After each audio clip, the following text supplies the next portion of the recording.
deliveries, quality of our content, quality of our so many other elements of the education system is there. So how to improve that by way of having good quality management.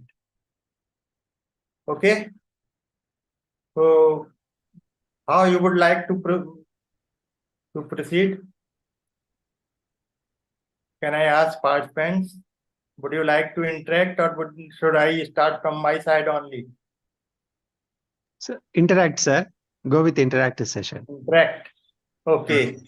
So because primarily we are dealing with the topic of leadership, including management and governance also.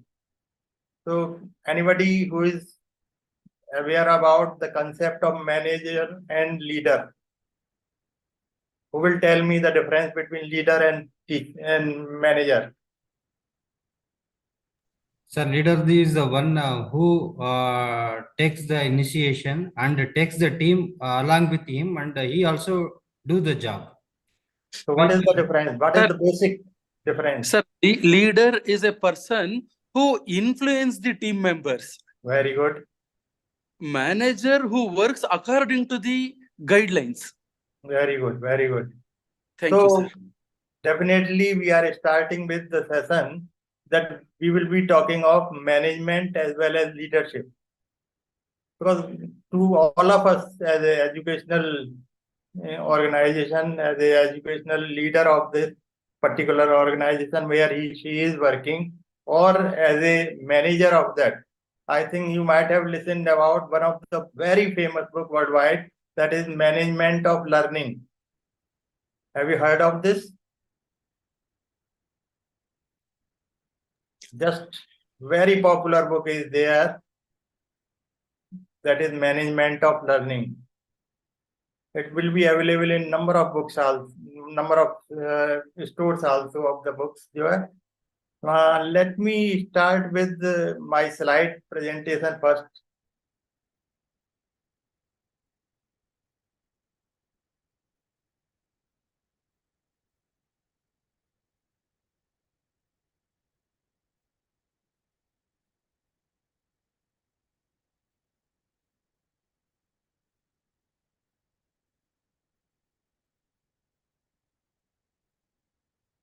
Can you see my slide? First slide? Yes, sir. Yes, sir. Yes, sir. What is the difference between these two? Now look at the difference, leader and manager. Nice, sir. Leader What is the pulls basic everyone difference? and manager pushes everyone, sir. Yeah. Because as a teacher, we are acting in both the situations. Yes, sir. Sometimes we are leader, sometimes we are managing also this kind of learning. We are proceeding further. So let me start with the sentence that as a leader, as a manager also, institution is requiring our services, our accountability, our responsibility also. So again, I am using two words, accountability as well as responsibility. What is the difference? I am accountable to this particular task. I am responsible for carrying out this particular task. What is the difference?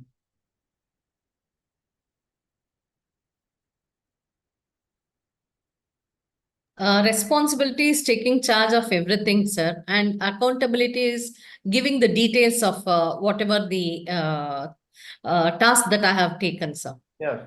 So accountability means for all good and bad things, you are responsible. Yes, yes, sir. And responsibility may be from other side, maybe from self also. So these are few words very important to all of us as a teacher. Let's keep in mind that administrator, manager, leader, and then accountability and responsibility. These are all few words we are using when we are talking of educational administration, management, or you may like to call it as a governance also. So all these terms are being used there. Okay. And our particular task as a teacher, I think we all belong to teaching community. All of us are from teaching. Yes, sir. Yes, sir. Yes, sir. Yes, sir. So all of us must know that whenever we are talking of teacher as a leader, teacher as a manager, our task is to achieve, to fulfill, to accomplish the quality of learning in all the aspects. And when we are talking of all the aspects, means we are talking of teaching learning process inside and outside the classroom. Everywhere we have to have management of learning to our satisfaction. So let me again go to next one. Let me go to the slide show.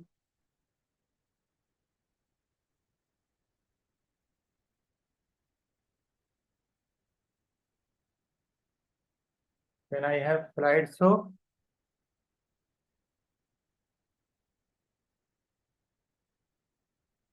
Okay, Ania. So whenever something appears to us as a teacher, whether we are inside of the classroom or outside of the classroom, quality is one of the important aspects. And before that, let's look at the scenario of our Indian higher education institutions where we are working, because we are giant, we are working very hard to achieve all these things. And management with respect to knowing the fact that we are having the scenario of higher education institutes in India, where we are one of the largest higher education system in the world. I think all of you must be knowing this. And let me put in front of you the scenario that right now we are having GER, gross enrollment ratio, just 28.4. So we have to manage, and a national policy we are bringing in this discussion. NEP put forth certain limitations, also certain visions also, that we should go to this much of the GER. We will be talking of that. Likewise, we are dealing with, in higher education system, we are dealing with 4.33 crores of the students. So we have to look at management, we have to look at the administration, we have to look at the accountability from these perspectives. We have to keep in mind that we have largest higher education system compared to any other world country. India is one of the highest, and I think it is second or third somewhere. Then we are talking, when we are talking of a higher education system, we are talking of 1168 total number of universities in the country. Gigantic task is there. So whatever policies, whatever management concepts, whatever planning we are doing, looking at this particular scenario we are having in our country.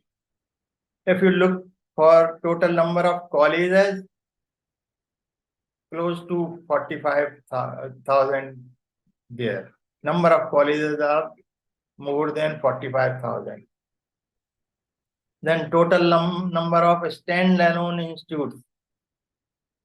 Have you heard of the word standalone?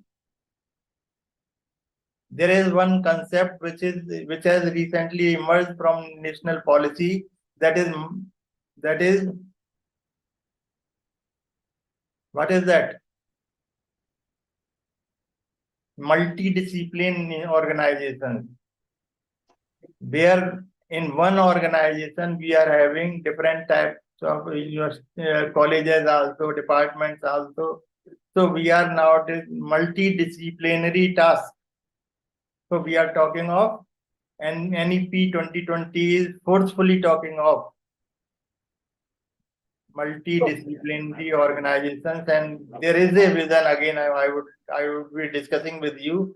There is a vision that we should have, as far as possible, highest number of multidisciplinary organizations, wherein we can think of providing a student major coursework, major course and minor courses. So major and minor concept is only successful in the situation where we are having multidisciplinary organizations.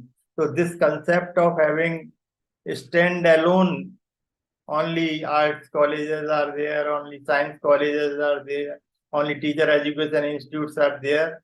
In days to come, NEP is recommending that we should enter into the era of multidisciplinary organizations, wherein in the one campus only we are having different disciplines also. We can offer to our students also major and minor courses, subjects, as is happening world over in other countries also.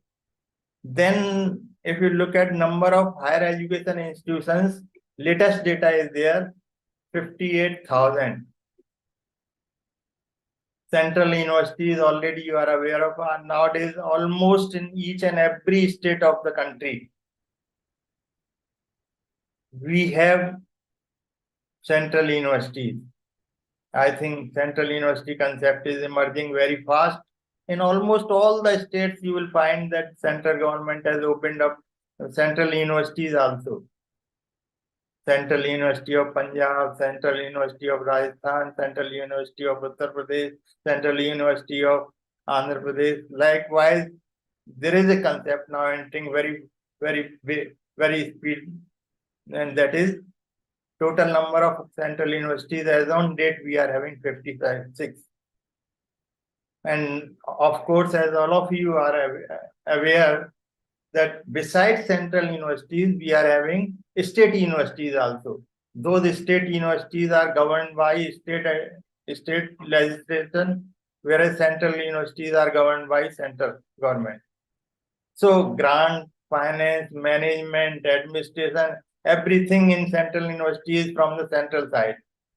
But when we are coming back to the state universities, state government is responsible for providing many of the grants, for providing advisory services also, as and when they are needing for fixing curriculum. And so it is very important that when we are talking of educational management or governance structure of our country as far as higher education institutes are concerned, we have to deal with central as well as state government. So we have to keep in mind that where I am working as a teacher, where I am handling this management issue as a teacher, these are to be kept in mind. And that's why I'm putting forth before all of you that one should be aware of higher education institute scenario in the country. So very important, let me repeat it again. We are having universities, we are having colleges, we are having central government institutions, we are having state government institutions, all sort of institutions are there. And then not only that, we are having deemed university concept also. Colleges who are doing well, colleges who are having good infrastructure, colleges where we are having good faculty ratio also, teaching ratio, faculty student ratio also we are having. So we are promoting them. UGC is promoting them as deemed to be university. Deemed to be means some form of autonomy is already given and some is waiting for. That's the concept of deemed university. And then we are having nowadays a rise of private universities and private colleges. I think all of you must have seen that private universities are functioning in each and every. This is the whole scenario we will be talking of. And with reference to this particular scenario in our country, we have to place ourselves where we are working, whether we are in private university, whether we are in central university, whether we are in state university. So please keep in mind that whole scenario of higher education institute is like that. Okay. Now, immediately going well our scenario of higher education institutions, let's think of ratings we are having. With this big scenario in the country, what we are having is that if we look at world university ranking, I think all of you must be aware of that. Hello? All of you must be aware of that. It is very what I should say is, it's a really concerning situation for all of us that whenever QS World University rating is there, our topmost institution as far as quality is concerned is 155th position as far as world rank is concerned. So our topmost institution is ranked as 155 ranking.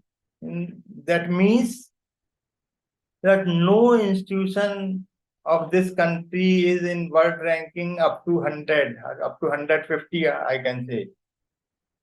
And that 155th ranking institute is Indian Institute of Science, Bangalore.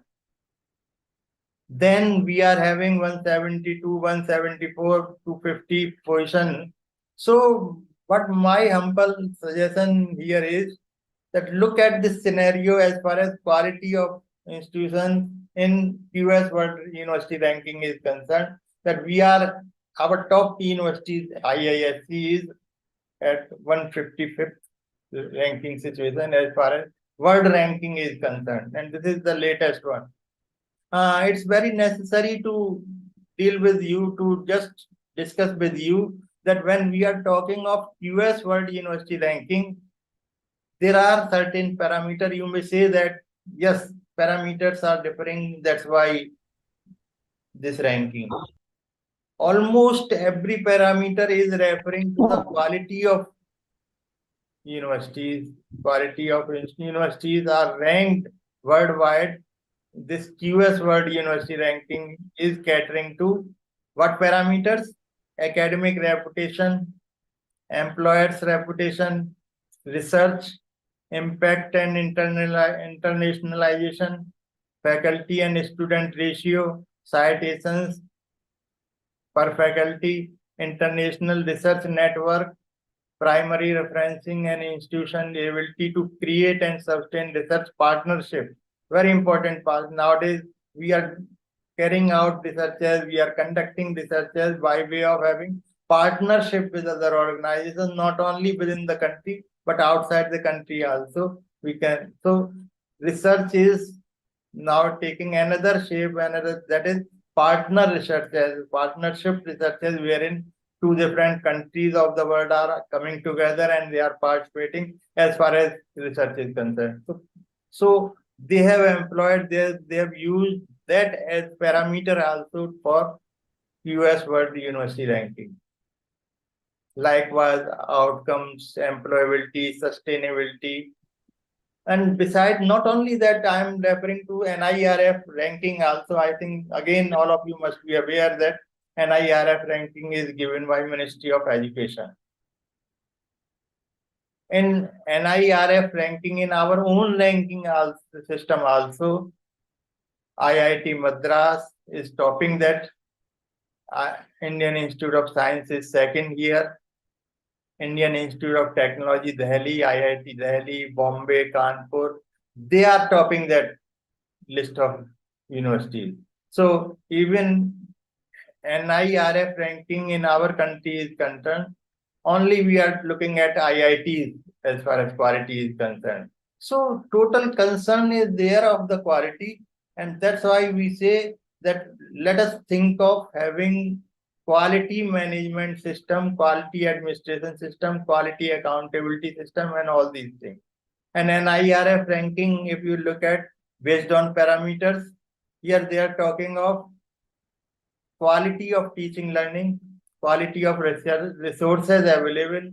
They are talking of, heavily talking of, I would say, outcome achievements, research and professional practices, outreach and inclusivity, peer perception about the quality of our pass outs. So again, parameters are there. Parameters, these 5-6 parameters, NIRF ranking is there, and on these parameters which I have mentioned here, and that's why our whole concern nowadays is of quality. We talk of management from the angle of the quality, that by way of having good governance, by way of having good management of higher education institution, higher education as a system, how one can bring in quality in the system. I think it's not that we are not improving. Lot of our efforts go at government level, at institution level, at state government level. Lot of efforts are being made, and it is because of that reason only that US ranking, if we refer to 23-24, latest one we are talking of 2023 and 2024. If we refer to the US ranking available for 2023 and 4, we are finding that 318% rise in Indian universities in US ranking, but still rise is there, improvement is there of quality, but still we are lagging behind, far from away from the world university.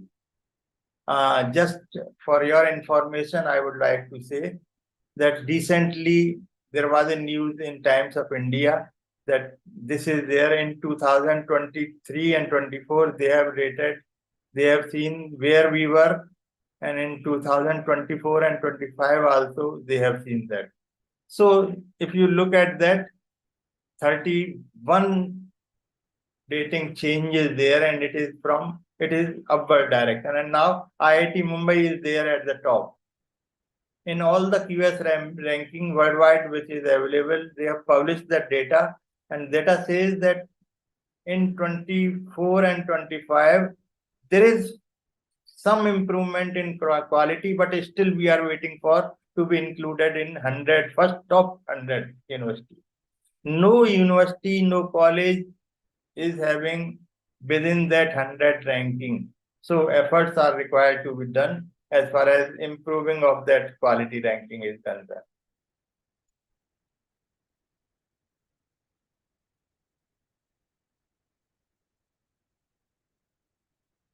I think this is not readable because of okay.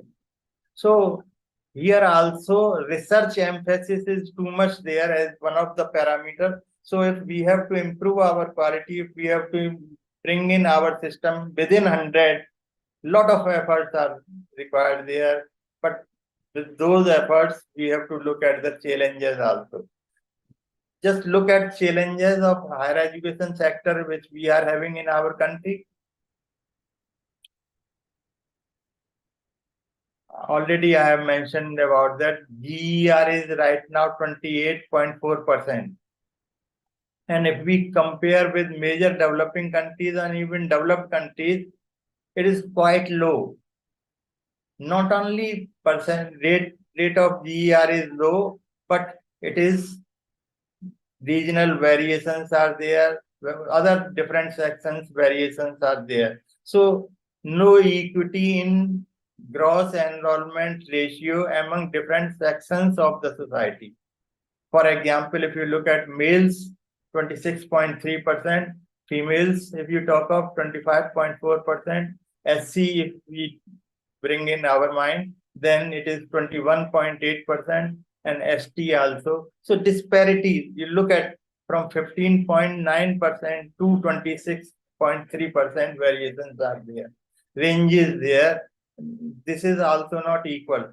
Even in regional variations are there in some states of the south, in some states of the north, even western states of this country, you will find that there is regional variations also as far as GER is concerned. And GER means gross enrollment ratio. Students enrolling to universities and colleges. College density varies from 7 in Bihar to 59 in Telangana as compared to all India average of 28. Look at the situation. These are some of the challenges which we have to meet with, and our educational management system or governance system should address all these things to make these changes, to make these variations equal. Then even in urban or rural, there is a divide. Urban GER is somewhat higher, whereas rural GR is still lagging behind than urban. So again, look at, and one of the pettiest part of this system is where we teachers are responsible. I always say, as far as teaching learning is concerned, we teachers are responsible, and that is, I think, though it is not good to say that rote learning is there, overrun with rote learning. Most of the time we are talking of rote learning students, and I used to say that students are learning in the classroom, and after appearing in the examination they are forgetting all these things. They are keeping those learning exercises, those learning there only, and leaving behind there, and because the examination is over. So our system, whether we talk of higher education system or we talk of technical education system, any kind of system you take up, we will find lot many reports are also there wherein it is mentioned that we are promoting rote learning. We are not developing different faculties of the mind. We are not developing critical thinking. We are not talking of analytical thinking. We are not talking of innovations and creativity. And that's why major shift has taken place in technical as well as higher education system. Even in secondary system, I can say that we are moving towards outcome-based curriculum and outcome-based teaching learning process also. And friends, let me make it very clear here that whenever we are talking of outcome-based learning, outcomes are fixed there. NBA has given one chart there wherein they are mentioning that all engineering colleges are supposed to have 12 learning outcomes. So if we are saying content, and these outcomes are to be achieved with the help of content knowledge. So content is there, content is to be used as a biomedia to develop critical thinking, for example, in that subject, analytical thinking in that subject, or we are talking of 21st century skills. And that's why suggestion in NEP 2020 is that they are saying that experiential learning should take place in our organizations of higher learning. Experiential learning means wherein students are actively involved in that exercise of teaching learning process. Rather, I would say teaching is not there, only learning is there. And we all know teacher has to work as a facilitator of the learning. Teacher has to work as a guide for improving learning in our students. There is no importance of teaching if learning is not taking place. So whatever learning is taking place, it is all because of management of the learning. It is all because of we are designing our learning exercises, putting student at the center of that learning. And that's why we again used to say that teacher is not a communicator of the content. Teacher is facilitator. Teacher is to guide, teacher is to support learning environment. So teacher is a manager of learning, that's why we use to say. I think one of the biggest challenge after coming of these private organizations, I would say, poor state of art infrastructure is big challenge to HEI. Lack of employability, skill development, all these things are putting in front of us as a higher education institution, challenging us that how to get rid of lack of employability, how to make our system more and more employable, where our pass outs are finding jobs immediately, employability is being enhanced by the system. So challenge is there that we have to think of achieving, using, instead of rote learning, active learning concept should be implemented in that. I think other challenges, there are many challenges also and many solutions also, I would say. We have almost have a list of 10-20 suggestions, initiations which from government side they have taken up. I think let us think of challenges also. Lobbying by vested interest group. A sort of education mafia is working in this country where they are not much of the concern of the quality, and that's why there is budget level deficit also, which is leading to lobbying and corruption also. Necessary infrastructure in public sector universities in India is not available. This is for the whole country. We are not discussing state-wise. So even private sector not up to mark as per global standards. I think everywhere now concept is emerging very much that we are keeping ad hoc faculty members. We are keeping contractual faculty members. And that's why we say okay, education system is not improving the quality of education imparted by, because if we are having contract faculty, if we are having ad hoc faculty, you can see that how responsibility we can give to them, how much accountability they are for the system, how much responsible they are for improving quality of education. So faculty shortage, inability of a state educational system to attract, not only shortage is there, but it is very difficult to attract and retain well qualified teachers. Particularly this scenario is very true in private universities, private colleges. Ad hoc expansion already I have talked of. Pupil teacher ratio, look at. It is stable at 30:1. As on date, we are having pupil teacher ratio 30:1. And if you compare this particular ratio with US, in US we are having 12.5:1. In China we are having 19.5:1. In Brazil we are having 19:1. So if you look at our pupil teacher ratio in our country, on an average we are having one teacher on 30 students. And you can think of, when we are talking of active learning, when we are talking of experiential learning, when we are talking of project-based learning, when we are talking of problem-based learning, how objectives can be achieved if we are having pupil teacher ratio as 30:1? Sir,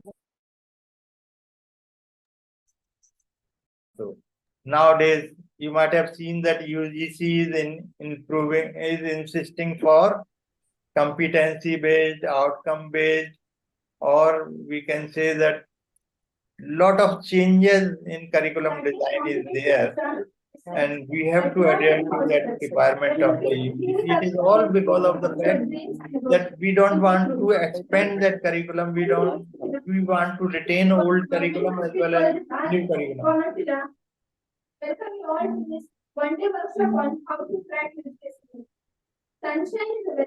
And there is a wide gap between industry requirement and university curriculum. I think we have again and again it is said in almost all the reports of the country, again and again it is said that industry-based curriculum should be implemented in almost all the universities and colleges, so that we are improving our employability index also.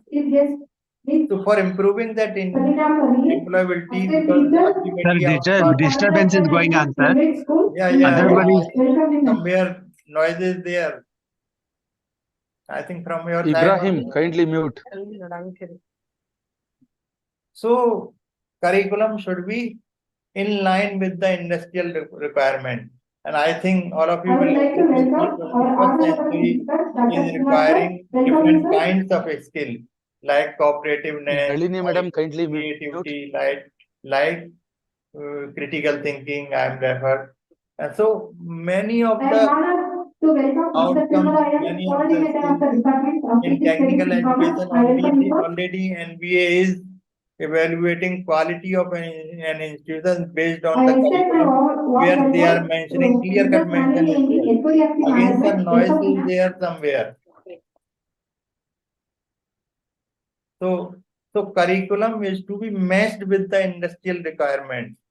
I am honored to And welcome all of us Mr. are well Raghav aware of that Anil. whenever we are framing curriculum, whenever we are designing our own curriculum at university level, of course, based on UGC mandate, of course, based on advisory role of the UGC and other professional bodies for which we are running that course. But still we are lacking in that curriculum where we are having less component of industry-based requirement. So we have to tune our curriculum as per the requirement of this is one of the biggest challenge I would like to say. This is one of the biggest challenge we have in this 21st century.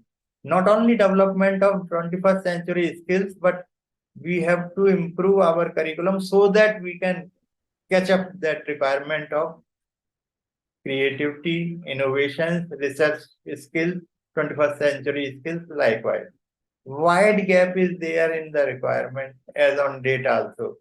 So, and let me tell you, curriculum development is a continuous process. Curriculum designing is a continuous process. We cannot think of having curriculum of 5 to 10 years old.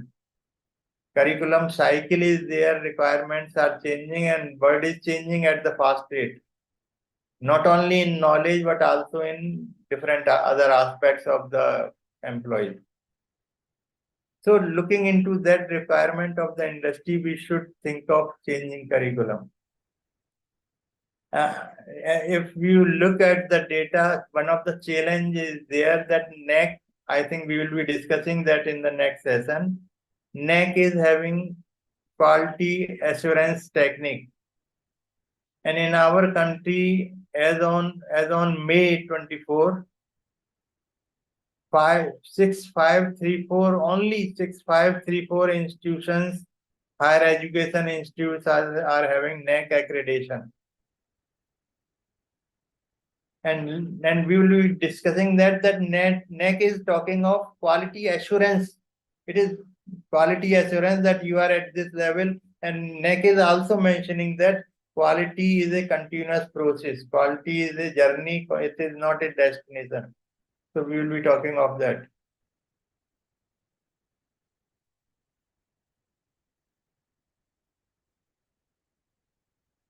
Very pitiable situation is there that only 245 out of 445 universities are A graded university as far as NEC is concerned. As far as NEC parameters are concerned, out of 445, 245 is just having A grade. Look at the scenario. Out of 9463 colleges which we have as on date, only 1964 colleges are able to get A grade, NEC A grade. And if you look at overall data, that out of 98554 total universities and colleges of higher education, only 2209 universities and colleges are having A grade. A grade I am talking of, I am not talking of A plus or A double plus. A plus, A grade, A and above grades are only these. So again, I would like to conclude here that 40 to 50% universities and colleges are having, and rest are in less than A grade. So look at the quality, look at the thinking. And so first thing is accreditation. They should enter into the process of accreditation, and they should not only enter into processes, they should try to have A grade also as far as NEC parameters are concerned. Another big challenge is there that over centralization, bureaucratic structures, and lack of accountability, transparency, and professionalism are some of the management challenges. We have to get rid of these situations. How we can do that? By way of designing proper management system at our institution level.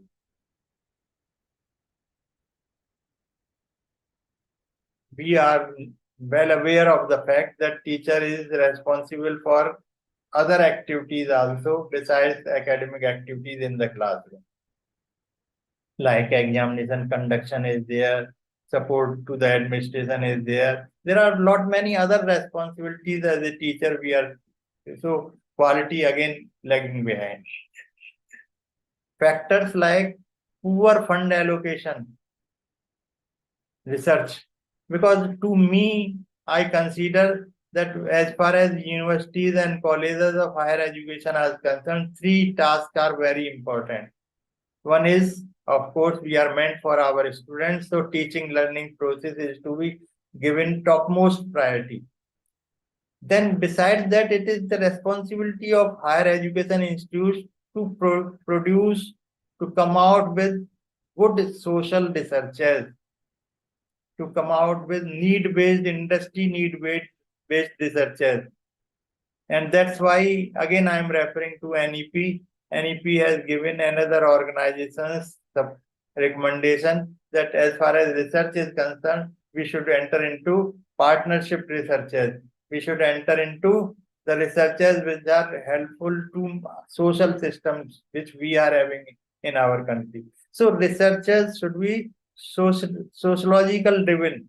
Researchers should be for the improvement of the mankind conditions in our country. And that's why the focus should be shifted from pure researchers. Of course, we can't deny that pure researchers should not take place. It is not the case. But many researchers, we should come out with potential researchers for the improvement of the society, taking factors responsible for improvement of the society. And cooperative researchers can be there, collaborative researchers can be there. And that's why NEP 2020 is suggesting National Research Foundation, clearly concentrating on research. Their focus is to suggest what areas one can think of research, what topics one can think of research, supporting with the grant. These research foundation is likely to have. So separate wing is likely to be created, and it is suggested by NP 2020 that we should have National Research Foundation handling the researches taking place in higher education institutes at different state level. I think, again, I would like to support this with figure that in our country, as far as R&D is concerned, I think all of us are in higher education system. So they are well aware of that. As far as R&D investment is concerned, we are having 0.6 to 0.7% of GDP. Look at if you compare this percentage with US, China, Israel, Korea, which are now known as developed countries, in US it is 2.8. So compare 0.6 and 2.8, 0.6 and 2.1 in China, 0.6, 4.3 in Israel. Look at how much emphasis, how much weightage they are giving for research in different aspects. How much concerned they are as far as US, China, Israel, Korea, and many other countries are concerned. As far as developed or even developing countries are concerned, they are giving much emphasis on research, undertaking research, solving mankind's problems by way of research, compared to our country where research and development activity is giving low priority, wherein only 0.6 to 7.7% of the GDP we are giving to research. This is all what I have discussed with you. I have presented in front of you issues and challenges in India's higher education system. These are the challenges we would like to address. If we have to improve the quality of higher education institutions, we have to address all these challenges. How to be addressed and what government efforts have done in these areas. It is not that we have not done something. Many initiatives are taking, but suggestions are there. And it reminds me when I was in US, that US one of the professor very clearly mentioned about India. When it comes to innovations or planning, India is very good. But where where need to be improved is where we are managing these initiatives suggested by some. Planning is there, good planning is there, and all aspects of planning are taken care of. But when it comes to implementation at the ground level, I think we are lagging behind that. So issues are there, challenges are there, and that's why in front of you. Let's talk of quality, because quality is not just simple. If we go to the general word quality in dictionaries, in literature, you will find it is just fitness for the purpose. One single sentence definition of the quality is there where we say fitness for the purpose is quality. But later on, purpose, how to achieve that purpose if you are not able to achieve that purpose in one shot. Quality is a journey, not a destination. So look at quality as a journey, not the destination.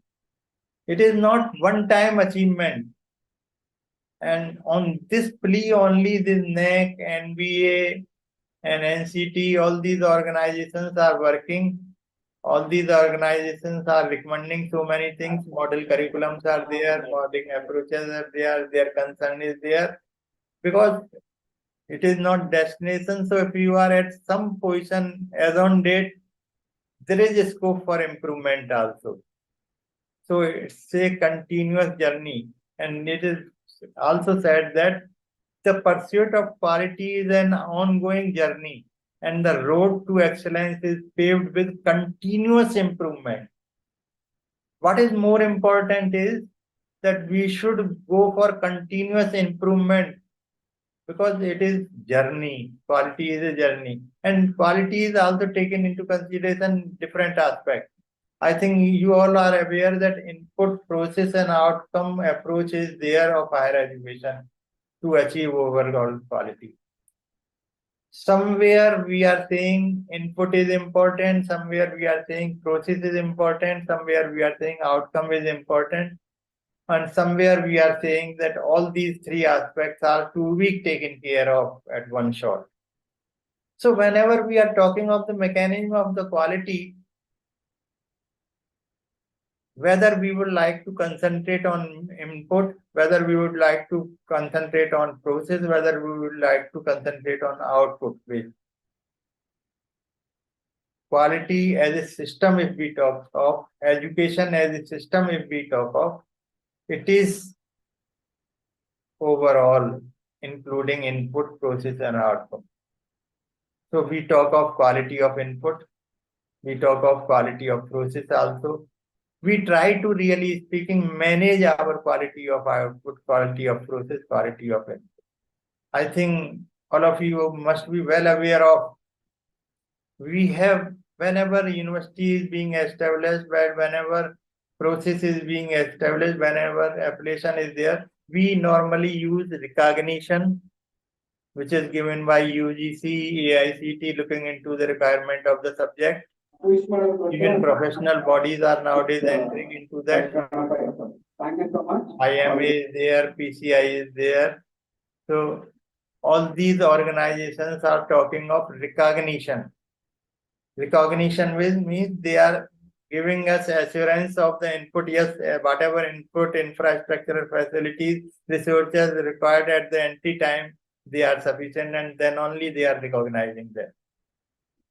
After having recognition of that organization by UGC, AICT, or professional bodies, university, colleges goes for affiliation. So concept of affiliation is there, wherein again they are ensuring that required infrastructure is there. Now they are moving a step further. They would like to see implementation of curriculum and evaluation process or examination process as far as affiliation is concerned. So if colleges are there, universities are concerned with the affiliation, they are providing affiliation to the college, looking at infrastructural facilities, looking at curriculum, looking at examination. So again, quality consciousness is there at recognition level, affiliation level, likewise, accreditation level also. All these accreditation bodies in our country, they are working for quality assurance, that we assure you that you have got this grade and accordingly you have this quality of that.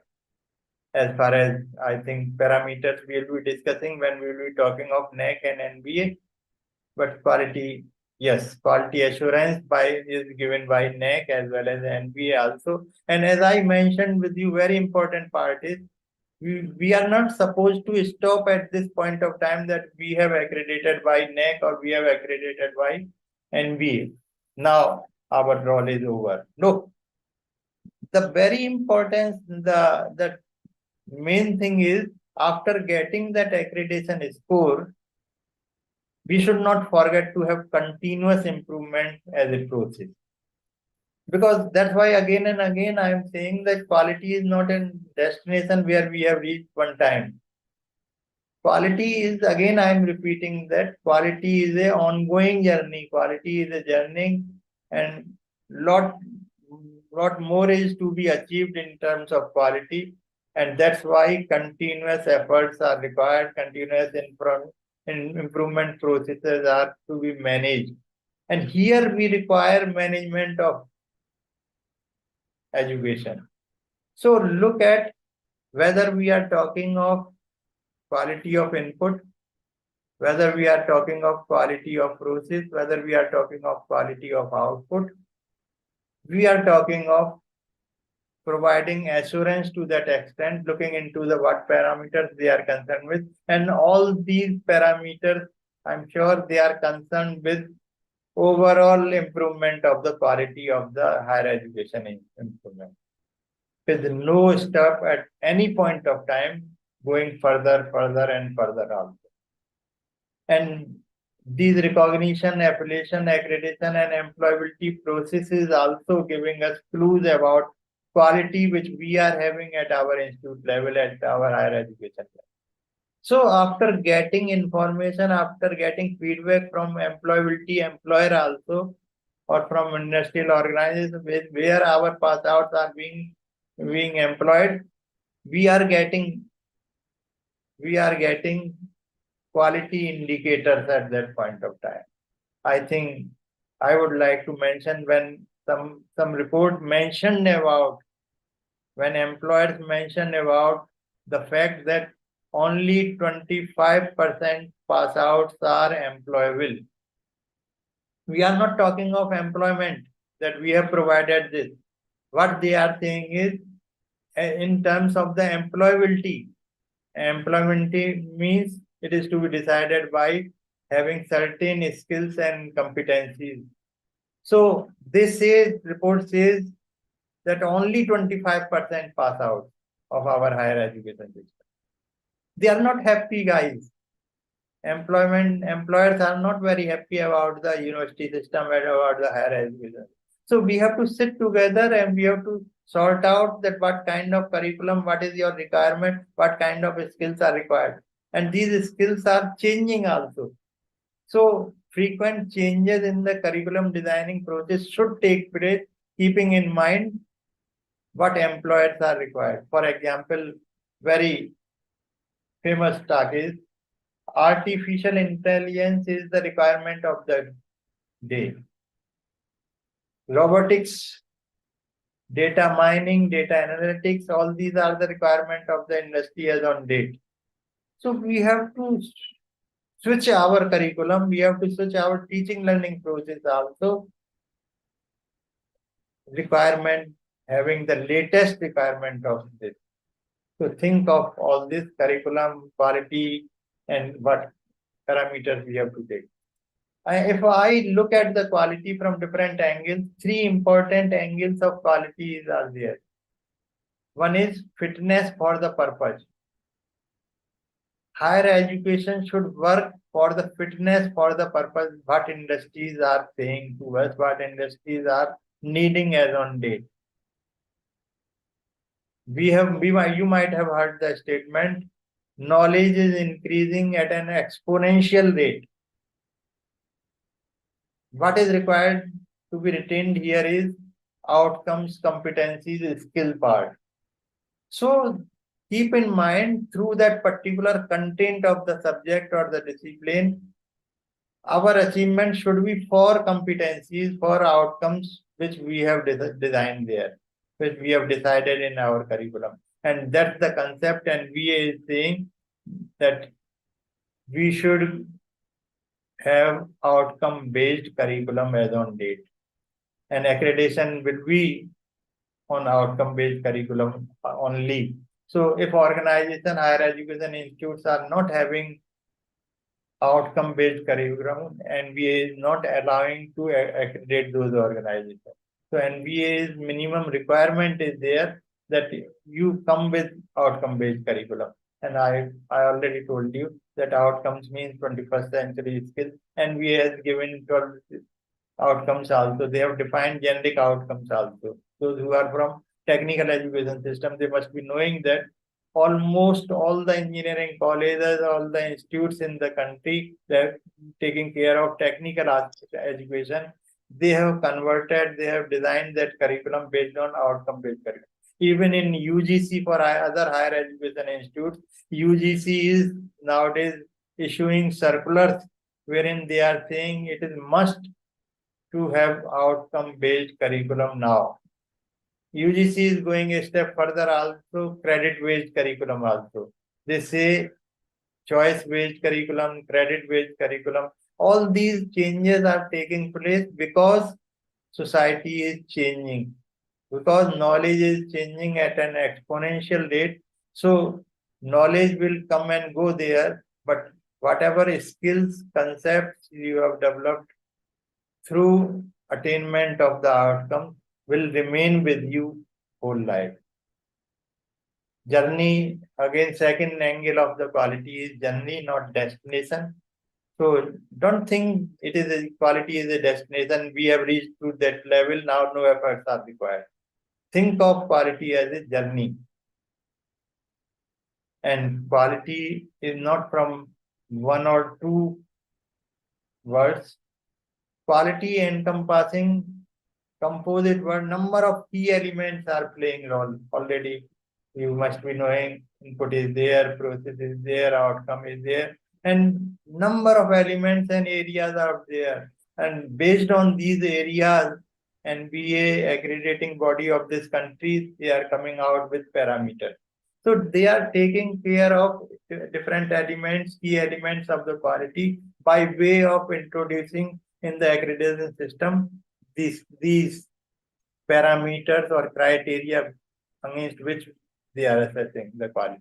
So focus is on the quality, focus is on the quality assurance that we assure you that this organization is giving us this kind of quality, this much of the quality. Now look at the efforts, what initiatives. It is not that we have not taken initiative at government level, at state level, at central level, at society level, at some university level also we are talking of. I would like to talk Indian initiative related to hyper. 4 tasks are there. Institution of Eminence scheme is being introduced in the system. Impacting research, innovation and technology is another initiative taken by government. Uchittar Avsar Yojana is being implemented. So these are few schemes through which Government of India at central is advising state government to take initiatives. And when we are talking of institution of importance, I think you must be knowing that Ministry declared 5 public universities as institution of excellence, and institutions these are IIT Madras, BHU, IIT Kharagpur, University of Delhi, University of Hyderabad. So such kind of initiatives are already there and benefits are also there. If we look at the Institute of Excellence, additional grant, additional funding up to 1,000 crore is being provided by the government to these institutions. complete academic, administrative, as well as financial autonomy is being provided to these institutions. Exemptions from government approval for academic collaboration. So they can go for academic collaboration with any foreign higher education institute. Then not only this Institute of Excellence provided with, they are having freedom in hiring personnel from industry. Recent cases there. Now industries are being attracted to give that ambassador is there from the industry in the organization. They can recruit. Freedom is to recruit that, freedom to have transparent merit-based admission system, freedom to admit additional foreign students on merit, offer courses within a program degree in newer area. So they are free to offer other programs in newer areas of concern. Flexibility of course structure is being provided, designing curriculum with no UGC mandated or moderate curriculum is there. So when such institutes are selected, they have been provided with freedom of all kind, academic, administrative, and managerial. Even finance are being supported. The government is supporting with finance also. They are providing additional funding to these organizations. Impacting research, if we think of this scheme, little bit knowledge I would like to give to you, that impacting research, innovation and technology, this scheme started in 2015. And as a part of this, IIT and ISC joint initiative is there to develop policies, educational policies, and to decide about the roadmap of the research, there where our research should lead us, where research should be undertaken, what kind of problems we can think of and by way of research, so by way of solving through research activity. This is impacting research, innovations and technology. And they have, under this scheme, they have identified these areas, newer areas in the country where researchers are direly needed, where research projects are to be executed, maybe jointly with PEN in IIT and ISC. Healthcare is there, computer is there, advanced material is there, water resources is there, sustainable habitat is there, security and defense is there, manufacturing technology is there, nanotechnology is there, environment and climatic studies are required to be there, and energy security. All these are newer research areas where lot more researchers are required. And for advancing research, government approved 122 new research projects under this scheme. So work is going on.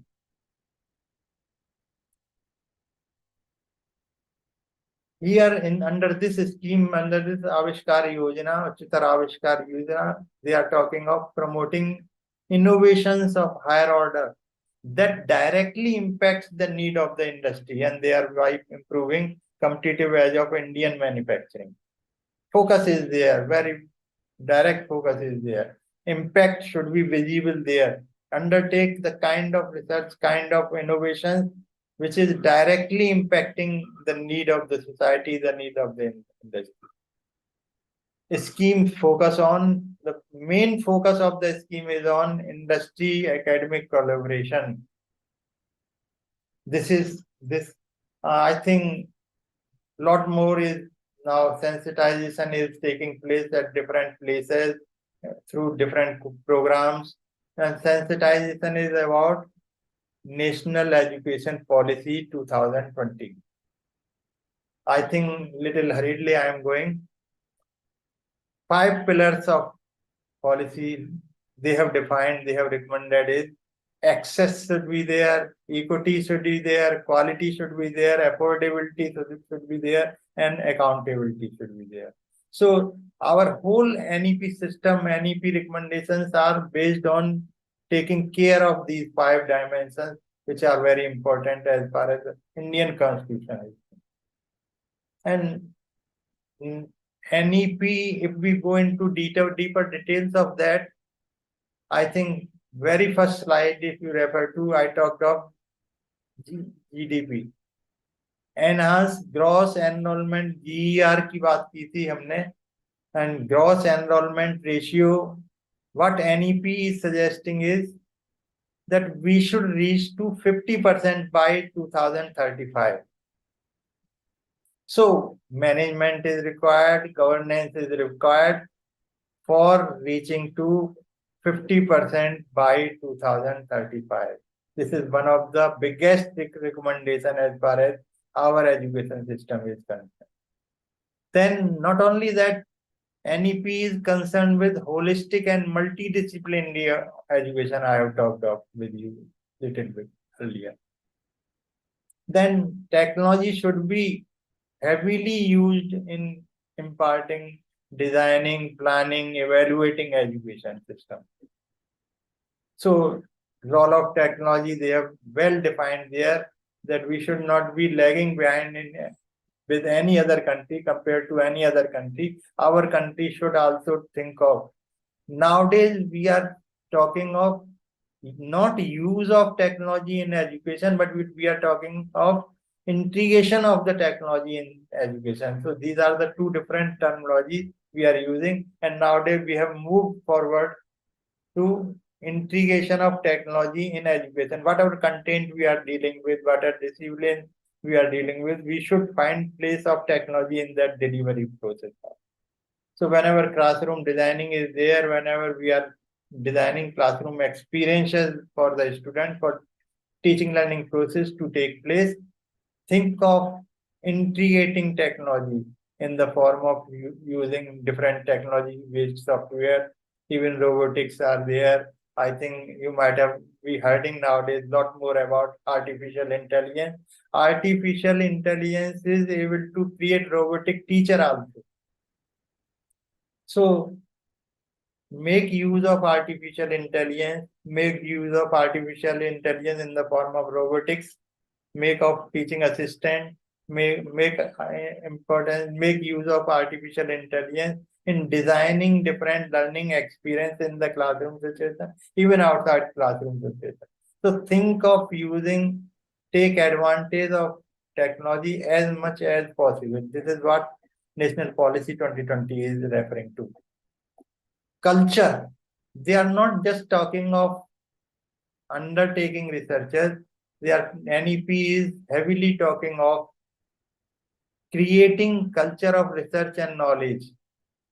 So there should be a kind of culture should be developed, and culture is where we are imbibing all our process of education, where we are talking of all our process of teaching learning process. So culture of research and knowledge creation should be given priority. Optical learning environment by way of providing various infrastructure, by way of providing technological requirement, by way of fulfilling teacher-student process. This is a very broad term. Optimal learning environment will be all available because we have to implement, we have to introduce in our system, we have to improve in our system. Student-teacher ratio also, infrastructure also, classroom situations also, making our classes digital oriented also. So many optimal learning environment की बात करते हैं ये NEP 2020. Then internationalization. Nowadays, I think one of the important recommendation of NEP 2020 is that we should have collaboration of in the field of teaching, learning, research with foreign countries. Then support inclusivity.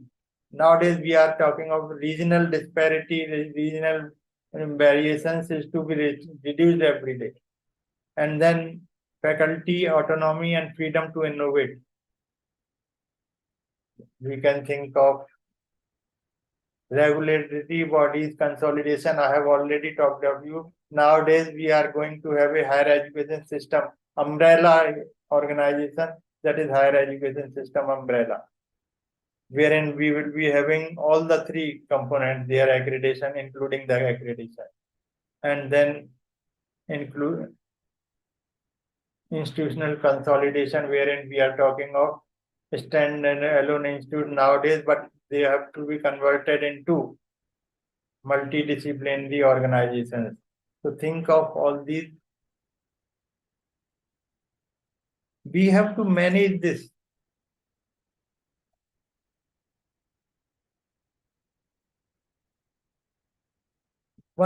Another very important aspect which is there, grounding teachers in Indian values, languages, etc. Setting up the independent verticals, I have already talked of you in the form of Higher Education Commission of India. So verticals are required to be there.